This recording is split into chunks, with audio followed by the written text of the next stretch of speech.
Members, after the decision was made to normalize and restore relations with Cuba, millions of Cubans, both on and off the island, reacted with anger, with disappointment, but mostly with sadness.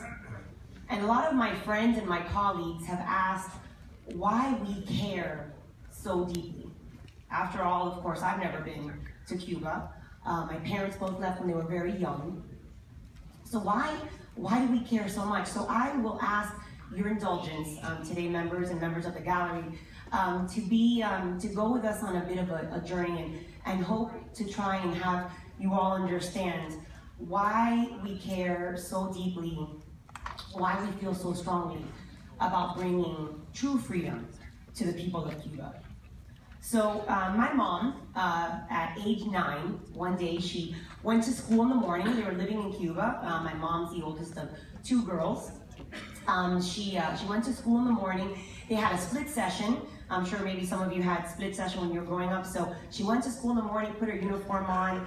At lunchtime, came home, and my grandmother said, this afternoon, we're gonna go on the ferry to Miami.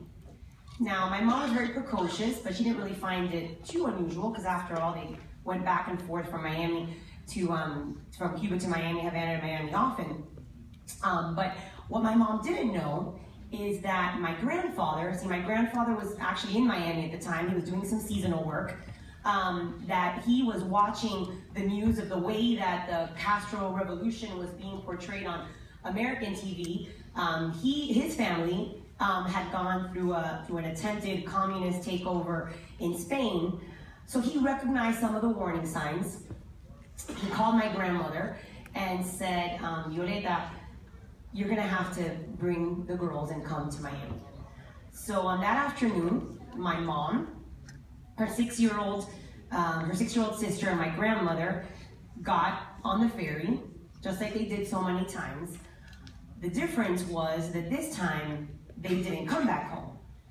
They landed in a new home that opened them and welcomed them with open arms, but they came with nothing but the clothes on their back. Now, I consider myself very lucky, because everyone in Miami has a story of how did your parents or your grandparents come from Cuba. But I consider myself lucky because my story doesn't end with any family member being in a firing squad or spending years in prison for political crimes. And we can spend hours, we could spend days sitting here and talking and telling you about the stories and the lives that have been lost at the hands of the Castro brothers over the last 50 years. But rather than revisiting history, what I'd like to do today is talk about Cuba today. So what you have before you is a picture of a group of women known as the Ladies in White. Now, the Ladies in White are a group who peacefully march every single week in Havana, and they're marching for they're protesting the fact that their husbands, their sons are in prison for the crime of speaking their mind. But these mothers, these sisters, these aunts, every week when they do that, every single week, they are spit upon, they're beat up, they're harassed, because they're trying to protest their sons, but they're spit upon by members of the Cuban government. The government authorizes that. And what they're doing is they're expressing their right to speak, but the fact is that in Cuba, there just are no rights. The government's recent deal to exchange Alan Gross was a US citizen. He was in prison in Cuba because he committed the unspeakable crime of trying to bring cell phones to Jewish dissidents on the island. The Cuban government did not care for that, and so they put Mr. Gross in jail. We're very grateful that he came back, but he was exchanged for criminals who were found guilty by our US justice system for the crime of murdering 4 individuals on February 24th, 1996.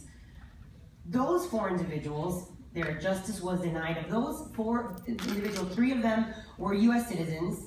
1 was a young man who was actually born in the United States. He wasn't even born in Cuba. 1 fought for our freedom in Vietnam. His sister, Anna, is with us today, and I appreciate you being here. I know it's emotional.